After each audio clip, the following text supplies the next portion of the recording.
So, Liam, you are reading Lemony Snicket's All the Wrong Questions. Yes. Yeah. So what is it you like about Lemony Snicket and books like this? I like his edgy sense of humor and the big mysteries that you can't figure out the answer to until the characters solve it for you.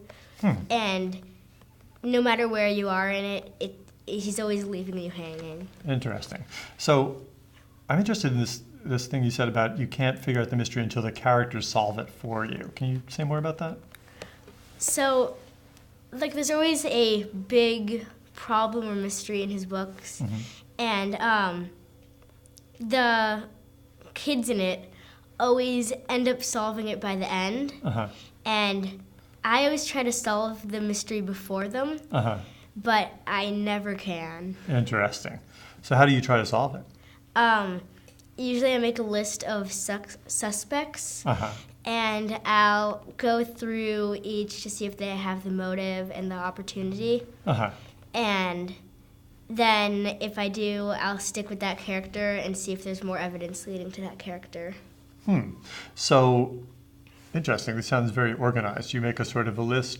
Do you actually write it down, or is it a mental list? Mental list. Okay.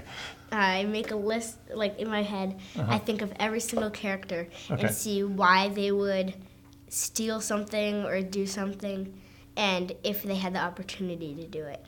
So I'm guessing, tell me if I'm right about this, that you already know something, you know a little something about the character. So when you make this list, are you thinking backwards to what you know about them and then forwards to what you're going to find out? Yeah. So it's like both things, backwards and forwards. Can you give me an example in this book? Like, is there a character that... So in this book, this person, Miss Salas, says that a very valuable statue has been stolen from her, and she wants to get it back. Right. And she says that she knows who stole it, and that it was a family, the other family has been enemies for years, and she knew that they stole it. And so the detective goes to the other family's house and asks about the statue, and they say, "You want that piece of junk?" And there's something that they want to throw out, and they don't think it's valuable at all. And so now I'm thinking, is she lying or are they lying? So when you get to that part where you learn about the family, it makes you think back to the part where she said... Yeah, that they stole it from her. It's So valuable. It sounds like you're following along a little trail. It's almost like a trail of breadcrumbs. But some of the parts, when you're following the breadcrumbs, some of these breadcrumb parts make you think back to other parts. Do they always make you think back, or do they sometimes just add up and go forward? Sometimes I'll think, is there something back? But then I'll realize no, there isn't. I just have to continue going until I find something else that will help me. So are the more important breadcrumb parts the ones that make you go back? Why? Because when I see an important clue, I'll think, did someone else do something the same, or is there something like that happened before? And see if they connected. I'm wondering if that's only in mysteries, or if that's other books too, or the important parts, ones that connect to earlier parts. It'd be kind of interesting. What do you think about that? Is it just mysteries or other books too? I think probably in other books too, because authors sometimes try to make an important part be part of the entire book instead of just one little piece. That makes sense, yeah. Never thought of it quite this way. How would you like to do an assignment with this book, where you pay attention to these breadcrumb parts and just put a little star on the ones that bring you back to an earlier part? And you could even write, this part connects back to a part on page 25, right? And here's how.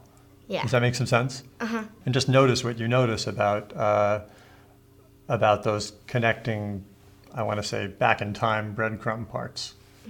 Where are you up to in the book? I'm on page 72.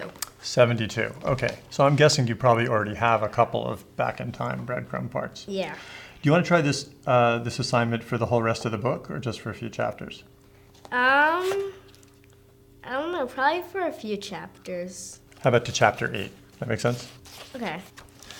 About how many back in time breadcrumb parts you going to try to find?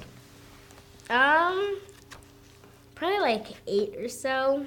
8 sounds like a good number. Okay. So for each of those, you have to say why it's a back in time breadcrumb part and where it reminds you, like put the page. Okay. Does that make sense? Okay. I'm going to say after you read this and get the 8 parts, Yep. write in your notebook a little bit about what you notice about these parts and how they bring you back in time and why that's so important. Does that Okay. make some sense? Yeah. Okay, perfect. How long will it take you to do that? Probably a week. A maybe. week? How about Friday? Yeah. Okay, do Friday.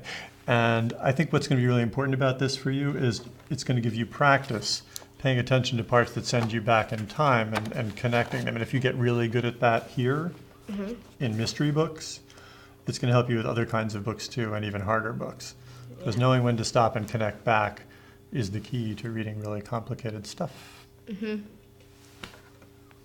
Nice working with you. Thank you.